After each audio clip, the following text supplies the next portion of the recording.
यह question Z 2023 पूछा inverse trigonometric function से रिलेटेड है। क्वेश्चन पढ़ते हैं और सोल्व करने की कोशिश करते हैं किस तरह से सोल्व होगा और क्या क्या चीज़ सीखने को मिलेगा। ठीक है, तो पहले क्वेश्चन पढ़ लेते हैं, उसके बाद सोल्व करने की कोशिश करें। ठीक है, क्वेश्चन क्या बोला है, let tan inverse x belongs to -π/2 to π/2 where int is at open interval, है नहीं, यही है। अब for x belongs to real number है। ठीक है, इनवर्स ट्रिग्नोमेट्रिक फंक्शन है तो रियल नंबर से related. Then the number of real solution of the equation, इसमें से नंबर ऑफ रियल सोल्यूशन पूछा है, पर यहाँ पर सोल्यूशन ही पूछा है, नंबर ऑफ रियल सोल्यूशन पूछा है, कितने नंबर ऑफ रियल सोल्यूशन हो सकते हैं किसका। ट्रिग्नोमेट्रिक इक्वेशन टाइप दिया है जिसमें इनवर्स ट्रिग्नोमेट्रिक फंक्शन भी रिलेटेड है inverse trigonometric tan inverse tan x है नहीं। अब पता है कि कोई भी फंक्शन इनवर्स फंक्शन कब होता है, किसी फंक्शन का इनवर्स फंक्शन कब कोई फंक्शन इन्वर्टेबल कब होता है, 1 1 एंड ऑन टू रहता है, तो 1 1 एंड ऑन टू रहता है, पता है ऑलरेडी। तो इसी चीज़ का यूज करेंगे और बोला किस इंटरवल में, इन द सेट -3π/2 से -π/2 यूनियन -π/2 से π/2 और π/2 से 3π/2, इस इंटरवल में दिया है। इस इंटरवल में बोला है कि फंक्शन के कितने सोल्यूशन होंगे। मतलब कहने का मतलब है कि इस इक्वेशन को सोल्व करेंगे, एक्स का वैल्यू आएगा, उस वैल्यू के कितने सोल्यूशन होंगे, कितने वैल्यू जाएंगे, एक्स के कितने वैल्यू होंगे इस इंटरवल में, जो एक्स का जो वैल्यू है इस इंटरवल में लाई होना चाहिए, कितने वैल्यू होंगे उसी का नंबर पूछा है कितने होंगे। ठीक, वही चीज़ है। तो इसमें पूछा है कि कितने नंबर ऑफ रियल सोल्यूशन होगा of the given equation √1 + cos 2x equal to √2 tan inverse tan x। ठीक है, तो पहले क्या करना है, इसको सोल्व करने की कोशिश करते हैं। इसको सोल्व करने से पहले क्या कीजिएगा, अब हमें पता है कि 1 + cos 2x क्या होता है, अब नहीं तो पता है cos 2x का फॉर्मूला पता है ना, क्या होता है बताइए क्या होता है, 2 cos स्क्वायर x होता है कि नहीं, -1 होता है, या क्या होता है 1 - 2 sin स्क्वायर x होता है, और क्या होता है cos square x minus sin square x होता है, यही पता है। cos 2x का क्या फॉर्मूला था, 2 cos square x - 1 equal to 1 - 2 sin square x equal to cos square x minus sin square x, यही होता है। तो किसी एक फॉर्मूले का यूज करेंगे, इसी फॉर्मूले का यूज करते हैं और देखते हैं कि क्या होता है। ठीक है, इसी का यूज करें।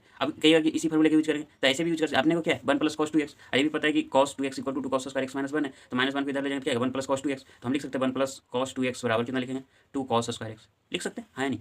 इसी चीज़ का यूज करेंगे और सोल्व करने की कोशिश करते हैं क्या होता है। तो आगे की ओर बढ़ते हैं। देखिए दिया गया है क्वेश्चन क्या है, इक्वेशन क्या है, √1 + cos 2x equal to √tan inverse tan x। ठीक है, यहाँ तक क्लियर। उसके बाद 1 + cos 2x देख चुके हैं क्या होता है, 2 cos स्क्वायर x होता है, 2 cos स्क्वायर x लिखे equal to √2 tan inverse tan x होता है। हमें पता है कि 1 + cos 2x क्या होता है 2 cos स्क्वायर x होता है, ये पता है। तब क्या करेंगे, 2 cos स्क्वायर x है तो 2 cos स्क्वायर x को हमें पता है, ये 2 cos स्क्वायर √2 बाहर कर लिए तो हमें क्या बच गया, देखिए 2 cos स्क्वायर x है और 2 cos स्क्वायर x है तो √2 cos स्क्वायर x लिख सकते हैं, √2 तो हो जाएगा। हमें पता है कि स्क्वायर x स्क्वायर का क्या होता है मॉड ऑफ x होता है, क्योंकि नेगेटिव भी हो सकता है पॉजिटिव भी हो सकता है, x का वैल्यू x के अंदर नेगेटिव पॉजिटिव दोनों संभव है नहीं। अब तो मॉड ऑफ x तो वही है कि √2 इंटू cos स्क्वायर x से लिख सकते हैं मॉड ऑफ cos x, लिख सकते हैं नहीं, लिख सकते हैं, किसी चीज़ का यूज करेंगे। अरे समझे क्यों लिख रहे हैं, क्योंकि अगर बाय द वे देखिए -2 का स्क्वायर लिखेगा तो भी 2 आएगा, है नहीं, मॉड लिखेंगे ना। अब फिर 2 का स्क्वायर लिखेंगे तो भी मॉड लिखेंगे, क्योंकि -2 का मॉड कितना होता है 2 होता है, तो ये दोनों के लिए संभव है ना। -2 का होल स्क्वायर लिखेंगे या 2 का स्क्वायर, एक जगह नेगेटिव हो सकता है एक जगह पॉजिटिव हो सकता है, ये इसी चीज़ वाले x स्क्वायर है तो मॉड ऑफ x इसलिए लिखे क्योंकि ये पॉजिटिव स्क्वायर रूट है, पॉजिटिव स्क्वायर रूट का भी क्या होता है नेगेटिव नहीं हो सकता, इसलिए मॉड लगाया। ठीक, क्योंकि यहाँ पर क्या प्लस है तो प्लस ही होगा। ठीक है, तो इसलिए किया है यहाँ पर क्या है कि √1 + cos 2x है तो 2 cos स्क्वायर x लिखे, ऐसे बाहर किया तो √2 into mod of cos x equal to √2 tan inverse tan x आ गया। अब ये दोनों कैंसिल आउट हो जाएगा तो कैंसिल आउट कर देंगे, तो अपने पास क्या आएगा mod of cos x equal to tan inverse tan x, अभी आ गया। अब क्या करते हैं, इतना आ गया। आपके कैसा है इस क्वेश्चन को सोल्व कर सकते हैं, तो आप कहिएगा एक्स का वैल्यू निकाल के देखते हैं कितने आएंगे, एक्स का कौन सा वैल्यू संभव हो पाएगा। तो देखिए ये आसान काम नहीं है क्योंकि दो डिफरेंट फंक्शन है, ये फंक्शन कैसा है, इतना आसान काम नहीं है कि आप ये जनरल मेथड से जो हम लोग सीखे 10 12 तक में जितने भी चीज़ें सीखे होंगे या बेसिक से हैं उस मेथड से यूज करके आप एक्स का वैल्यू बताइएगा सर एक्स का ये वैल्यू एक्स का वैल्यू नहीं संभव है, पॉसिबल नहीं। इसको एनालिटिकल मेथड से सीखनी पड़ेगी, न्यूटन रैप्सन मेथड जो हम लोग को पढ़ना नहीं है, इंजीनियरिंग में जाइएगा तो उसमें पढ़ना पड़ेगा, वहाँ से अप्रोक्सीमेट वैल्यू एग्जैक्ट वैल्यू नहीं अप्रोक्सीमेट वैल्यू निकाल सकते हैं। तो अपने को उसके बारे में जानने की जरूरत नहीं है, हमें क्या है कि हमें सिर्फ नंबर ऑफ रियल सोल्यूशन पूछे तो हमें नंबर के बारे में पता कर सकते हैं। अब कहेगा सर कैसे पता कर सकते हैं, तो पहला बात तो ये कि ये दोनों इक्वेशन को सोल्व नहीं कर सकते, एक्स का वैल्यू निकाल नहीं सकते, जब भी निकालिएगा तो एक्स का अप्रोक्सीमेट वैल्यू निकालिएगा। एक्स का अप्रोक्सीमेट वैल्यू इतना आसान नहीं है कि आप निकालिएगा, अभी जितने मेथड सीखे हैं आप ये अभी तक में 11 से 12 तक में उस मेथड से आप यूज नहीं कर सकते और आसानी से सोल्व ही नहीं होगा, एक्स का वैल्यू नहीं निकल सकता। ठीक है, अब ठीक है, तो उसके लिए क्या कीजिएगा, आपको करनी होगी इसका ये तो बन नहीं सकते डायरेक्ट मेथड से, तो हमें क्या होगा कि इसमें ग्राफिकल मेथड यूज करेंगे। एनालिटिकल मेथड पढ़ने नहीं है अपने को तो उसके बारे में जानने की जरूरत नहीं है, तो हम क्या करें ग्राफिकल मेथड जो पढ़ें उसके लिए यूज करेंगे, जिसमें क्या करेंगे ग्राफिकल मेथड यूज करेंगे, ग्राफिकल मेथड यूज करें। जब भी देखिएगा कि इस तरह कोई क्वेश्चन है हम जितने मेथड पढ़े हैं उस मेथड से एक्स का वैल्यू नहीं निकल रहा है सीधे ग्राफ पर आएंगे। अरे इस तरह का पता है mod of cos x equal to tan inverse tan x, तो हमें पता है कि ये क्या है, ये दोनों का सोल्यूशन, इसको सोल्व करेंगे तो हमें एक्स का वैल्यू आएगा। तो हम क्या करते हैं, हमें पता है, हम क्या पता है देखिए यहाँ पर हम लोग को पता है कि कोई f ऑफ x बराबर g ऑफ x रहे और ये दोनों इक्वल रहे, तो हमें इसका सोल्यूशन पता करना है, इसका सोल्यूशन पता करना है कि नंबर ऑफ सोल्यूशन कितने होंगे। तो क्या करते हैं सबसे पहले y equal to f of x का ग्राफ खींच लेते हैं, फिर y equal to g of x का ग्राफ खींच लेते हैं, जिस इंटरवल में जो भी दिया गया है उस with in the certain condition. तो क्या करते हैं दोनों ग्राफ एक ही प्लेन में खींच लेते हैं, इस प्लेन में ग्राफ खींचने के बाद देखते हैं कि कितने पॉइंट पर F of X G of X cut कर रहा है। जैसे एग्जाम्पल देखिए ऐसा हो गया। अब देखिए एक किसका ग्राफ है y equal to F of X मान ली, किसका graph y equal to G of X हो गया। तो अब दो ग्राफ खींच लिए एक ही प्लेन में, एक ही प्लेन में खींचा, एक ही ग्राफ पर खींचे तो क्या होगा y equal to F of X, y equal to G of X. और देखिए जितने पॉइंट पर एक दूसरे को कट करेंगे तो हम क्या बोलेंगे, उतने number of solution F of X G of X equal to इसके इस इक्वेशन का सोल्यूशन हो जाएगा। मेरा बोलने का मतलब है कि किसी भी इस तरह के आपको मिल जाए F of X equal to G of X, तो पहले क्या करते हैं, इसका नंबर ऑफ सोल्यूशन निकालना। अब एग्जैक्ट सोल्यूशन तो निकल नहीं पा रहे हैं, तो एग्जैक्ट सोल्यूशन आना अप्रोक्सीमेट सोल्यूशन के लिए मेरे पास कोई ऐसा मेथड जिससे सोल्व कर पाए। एक है जो यूज कर सकते हैं, लेकिन इतना आसान नहीं होने वाला। Approximation of differentiation method use करके कर सकते हैं, लेकिन इतना आसान नहीं होने वाला। ठीक है, तो उसमें क्या F of X equal to G of X है, तो इसका यूज करने के बाद आप सोचिएगा इसको कैसे सोल्व करना ग्राफ सबसे पहले क्या है, y equal to F of X खींच लेंगे ग्राफ, फिर y equal to G of X graph खींच लेंगे। अब दोनों का ग्राफ खींचेंगे और उसके बाद देखें कितने पॉइंट पर दोनों कट कर रहा है ग्राफ, उतने नंबर ऑफ सोल्यूशन हो जाएंगे। तो यही करनी है। तो ये जो एक ग्राफ खींचे y equal to F of X, एक ग्राफ खींचे y equal to G of X, उसको क्या करेंगे, ये दोनों ग्राफ खींच लिए और देखिए कितने पॉइंट पर कट कर रहा है, 1 पॉइंट 2 पॉइंट 3 पॉइंट। तो हम बोलेंगे कि F of X equal to G of X जो इक्वेशन है ये कितने पॉइंट पर कट कर रहा है, 3 पॉइंट पर कट है, इसलिए नंबर ऑफ सोल्यूशन कितने 3 होंगे। तो सिमिलरली इसमें भी करना है। देखिए यहाँ पर मॉड ऑफ कॉस एक्स है, हम tan इनवर्स tan x है, तो हम क्या करेंगे मॉड ऑफ कॉस एक्स का ग्राफ खींच लेंगे और tan इनवर्स tan x का ग्राफ खींच लेंगे, तो दोनों जितने पॉइंट पर कट उतने नंबर ऑफ सोल्यूशन हो जाएंगे। समझ में आया? अब सर अब ग्राफ खींचना कैसे मॉड ऑफ एक्स का, तो ऑलरेडी आप लोग बेसिक्स ग्राफ में पढ़े होंगे, जब फंडामेंटल ऑफ मैथमेटिक्स सिखाया जाता है जेई के लिए, तो वहाँ पर पढ़ेंगे mod of cos X graph कैसे सीखते हैं, tan इनवर्स tan x का ग्राफ कैसे सीखते हैं, ये सब चीज़ सिखाया होगा। फिर भी मैं यहाँ पर बता देता हूँ। तो पहले क्या करना, इसको एफ ऑफ एक्स मान लिए मॉड ऑफ कॉस एक्स को, फिर जी ऑफ एक्स मान लिए tan इनवर्स tan x को। हमें क्या करना, y equal to mod of cos X graph खींचना, y equal to tan inverse tan x graph खींचना। उसके बाद देखेंगे दोनों एक दूसरे को कितने पॉइंट पर कट करें ग्राफ को, उतने नंबर ऑफ सोल्यूशन हो जाएंगे। क्लियर ना? तो यही करना है। Here we need to find the number of real solution. So first we have to draw the graph. क्या करना, first we have to draw the graph F of X equal to mod of cos x equal to y भी लिख सकते हैं and y equal to G of X tan inverse tan x का graph है नहीं। और in the given interval के -3π/2 से -π/2 -π/2 से π/2 यूनियन क्या है, और क्या था π/2 से 3π। इसी इसका ग्राफ खींचेंगे इस इंटरवल में और क्या करेंगे, सोल्व करने का कोशिश करें। तो सबसे पहले क्या करते हैं, mod of cos x graph देख लेते हैं, फिर tan inverse tan x graph देख लेंगे और दोनों को देखेंगे कितने पर कट करें। तो पहले मॉड ऑफ x ग्राफ बताते हैं। पहले क्या करना, y equal to mod of cos x graph खींचना। y equal to mod of x graph कैसे खींचते हैं, तो पहले क्या करते हैं, y equal to cos x graph खींच लेते हैं, उसके बाद y equal to mod of x का ग्राफ खींचते हैं। तो y equal to cos x graph simple है, किस इंटरवल खींचना ये भी पता है, -3π/2 -π/2 से यहाँ पर क्या है ओपन इंटरवल, ठीक है, -π/2 पर क्या है क्लोज नहीं है, वो ओपन है, तो ओपन है। फिर π/2 पर देखिएगा ओपन है, तो वहाँ पर क्लोज है। यही करनी है। -3π/2 लिखिए, -π/2 लिखिए, यहाँ पर π/2 लिखिए, यहाँ पर 3π/2। ये पता है ग्राफ ऐसा होता है, ऐसा होता है, इसका ग्राफ ऐसा होता है, पता है ना, इसका cos x ग्राफ इस तरह होता है। यहाँ पर क्या होता है, 1 होता है, यहाँ पर 1 होता है, पता है, -1 होता है, 1 होता है, ऑलरेडी पता है आप लोग को। तो अब क्या करना, इस ये तो ग्राफ किसका हो गया, y equal to cos x, लेकिन अपने को किसका है, पहले क्या करता है y, जब भी मॉडुलस का ग्राफ खींचना है तो y equal to mod of cos x है, तो पहले y equal to cos x graph खींच लेते हैं अंदर वाले फंक्शन का, उसके बाद करते हैं y equal to mod of x। अब y equal to mod of x graph कैसे खींचेंगे, अब बताते हैं। जो नीचे वाले पार्ट है उसको क्या करते हैं, जो नीचे वाले पार्ट है उसका मिरर इमेज लेते हैं, नीचे वाले का मिरर इमेज लेते हैं। उसके बाद नीचे वाले पार्ट को क्या करते हैं, नीचे वाले ऊपर वाले पार्ट को जो करते हैं वो छोड़ दें, नीचे वाले पार्ट का मिरर इमेज, नीचे वाले पार्ट का मिरर इमेज एक्स एक्सिस का वर्ड लेंगे, एक्स एक्सिस का वर्ड, इस एक्सिस का वर्ड लीजिएगा तो इस तरह ग्राफ बनेगा, इस एक्सिस का एक्स एक्सिस का वर्ड लीजिएगा इस तरह ग्राफ बनेगा, और आपको जो ये ग्राफ बनेगा इस टाइप का बनेगा, है नहीं, इस तरह ग्राफ बनेगा। यहाँ पर क्या आ जाएगा, इक्वल लगेगा यहाँ पर, क्योंकि y इक्वल टू बने माइनस है तो ऊपर जाएगा तो -1 का मॉड करना बनी होगा, तो सेम ही आएगा ना। तो उसके बाद करते इसको कैंसिल आउट कर देते हैं, क्योंकि नीचे वाले को रहने देंगे, है नहीं, नीचे वाले को रहने देते। एक ग्राफ आ गया y equal to mod of cos x का, ठीक है, एक ग्राफ आ गया y equal to mod of cos x।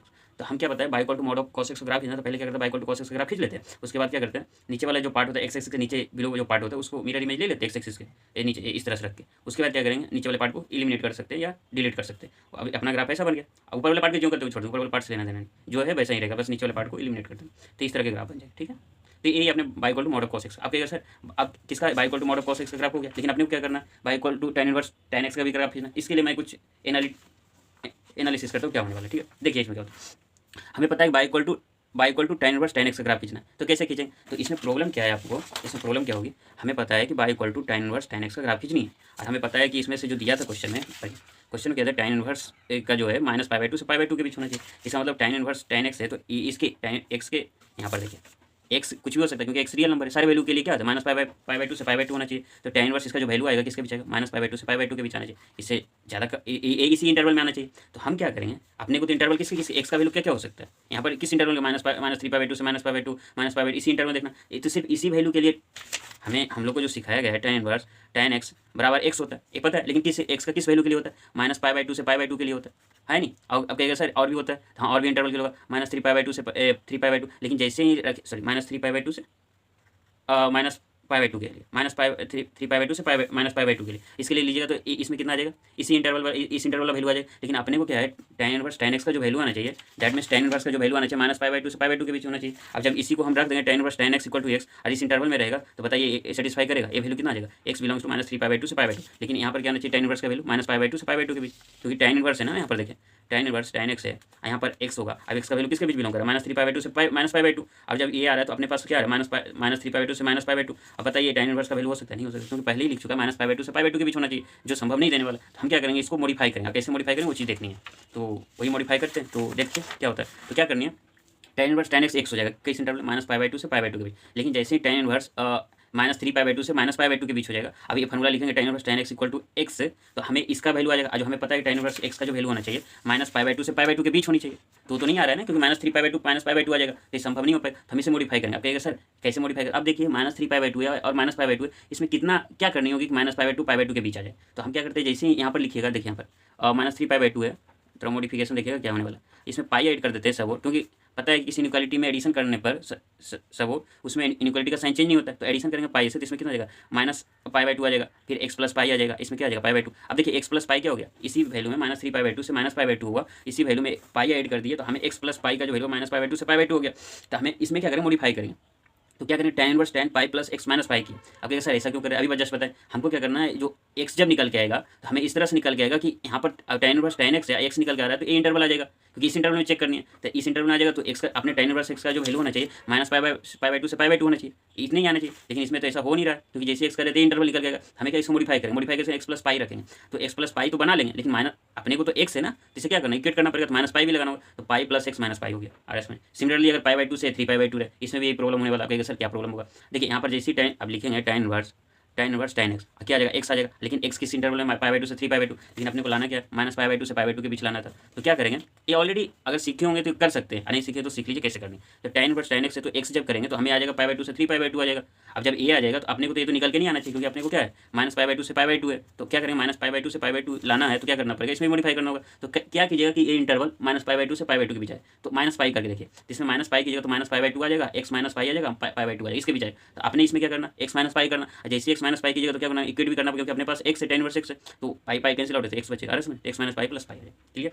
तो tan इनवर्स tan x कितना हो जाएगा, x हो जाएगा, इस इंटरवल के लिए तो कोई दिक्कत नहीं है। फिर क्या करना, पाई + x है, तो अब जब पाई + x एक साथ कर लिया, -पाई भी इधर करती है, कोई दिक्कत नहीं। फिर क्या -3π/2 से x - π/2, सिमिलरली इसमें x - पाई रखनी है अपने पास, x - पाई एक साथ रख लिया, पाई को छोड़ दी, ठीक है। इस इंटरवल आगे क्या करना है, देखिए समझिए। अभी हम लोग को पता है tan इनवर्स -पाई + थीटा क्या होगा। अब इसको कैसे पता करेंगे, tan -पाई + थीटा क्या होगा। तो इसमें क्या करते हैं, जैसे -पाई कैसे एंगल बनता है बताइए, -पाई क्लॉकवाइज डायरेक्शन में जाएगा तो निगेटिव एंगल बनता है, तो क्लॉकवाइज डायरेक्शन में -पाई यहाँ होगा, है नहीं, और उसमें से प्लस थीटा करना है। तो प्लस एंगल कैसे बनता है, एंटी क्लॉकवाइज डायरेक्शन में एंगल बनाते हैं, समथिंग थीटा इतना जाएगा आ रहा है, तो थर्ड क्वाड्रेंट में ही होगा। तो हमें पता है कि tan पाई + थीटा क्या होता है, बताइए tan पाई + थीटा क्या होता है, tan थीटा होता है। थर्ड क्वाड्रेंट में क्या होता है tan, हमें पता है कि फर्स्ट और थर्ड क्वाड्रेंट में tan क्या होता है, पॉजिटिव होता है। तो -पाई + थीटा क्या है, थर्ड क्वाड्रेंट में है ना, -पाई + थीटा, क्योंकि -पाई तो एंगल इधर बनाया, फिर इधर की ओर कुछ एंगल गया, प्लस थीटा इतना मत मान लेना कि 60-80 डिग्री नहीं, ये 90 डिग्री से अब नहीं, ये सब थीटा को इतना लेना है कि 0 और 90 के बीच रहे, इस तरह से। तो इसमें जब करेंगे तो क्या जाएगा, -पाई या प्लस थर्ड क्वाड्रेंट -पाई + थीटा क्या हो जाएगा, थर्ड क्वाड्रेंट में आ रहा है वैल्यू, तो tan -पाई + थीटा क्या हो जाएगा, सीधा निकल जाएगा ना इसमें कि ये क्या जाएगा। हम लोग को पता है tan थर्ड क्वाड्रेंट में एंगल क्या होता है, पॉजिटिव होता है, तो -पाई + थीटा ये क्या करेंगे, इस फॉर्मूले का हमें पता है, जिस तरह से sin पाई + थीटा का यूज करते हैं, sin थीटा होता है, इस तरह का यूज करते हैं, इसी तरीके का यूज इसमें क्या जाएगा, tan -पाई + थीटा क्या हो जाएगा, tan थीटा हो जाएगा। तो यही लिखें, यहाँ पर लिखेगा तो tan -पाई + थीटा क्या लिखेगा, tan थीटा लिखेगा, इसी का यूज करनी है। तो tan -पाई + थीटा कितना हो जाएगा, tan थीटा, तो ये आ गया tan पाई + x। अब कर सकते देखिए, tan इनवर्स tan पाई + x, अब पाई + x अभी जस्ट देखे तो पाई + x किसके बीच आ रहा था, -π/2 से π/2 के बीच, जिसे डायरेक्ट हम बाहर कर सकते हैं। हमें पता है कि tan इनवर्स tan x रहे और x लिख सकते हैं कब, -π/2 से x π/2, अभी पता है पाई + x कर सकते, कोई दिक्कत नहीं। सिमिलरली यहाँ देखिए, यहाँ पर क्या है, पाई + x - पाई, तो सिमिलरली यहाँ पर देखिए, यहाँ पाई एंगल है, तो पाई एंगल इधर बनता है, ये ऑलरेडी पता होगा किस तरह से इसमें एलाइड एंगल का यूज करते हैं, तो उस तरह से यूज करनी है। पाई + थीटा है, तो पाई + थीटा कुछ एंगल जाएगा, क्योंकि ये प्लस है ना, प्लस क्या है, clockwise direction anti clockwise direction में जाते हैं तो प्लस एंगल लेता है, और क्लॉकवाइज डायरेक्शन में नेगेटिव एंगल लेते हैं। तो पाई + थीटा क्या थर्ड क्वाड्रेंट में आ जाएगा। अब थर्ड क्वाड्रेंट में जब ये यूज करेंगे तो क्या पाई + थीटा tan थीटा हो जाएगा। तो सिमिलरली tan x - पाई हो जाएगा, अरे tan x - पाई, और tan x - पाई हमें पता है x - पाई क्या हो जाएगा, ये किसके बीच आ रहा था, ये था ना π/2, x - पाई क्या आ रहा था, किसके बीच आ रहा था, ये देखिए x - पाई -π/2 से π/2 डायरेक्ट बाहर कर सकते हैं, डायरेक्ट x - पाई बाहर कर लिए इस इंटरवल। तो आपने क्या बना, x + पाई बन गया, x बन गया, x - पाई बन गया, -3π/2 से इस इंटरवल में -π/2 से इस इंटरवल। जब ग्राफ खींचेगा, ये किसका ग्राफ है बताइए, g(x) फंक्शन का था ना। यहाँ जो देखिए tan इनवर्स tan x का ग्राफ किस इंटरवल में खींचना था, -3π/2 से -π/2 से π/2 से 3π/2, इसी के बीच खींचना।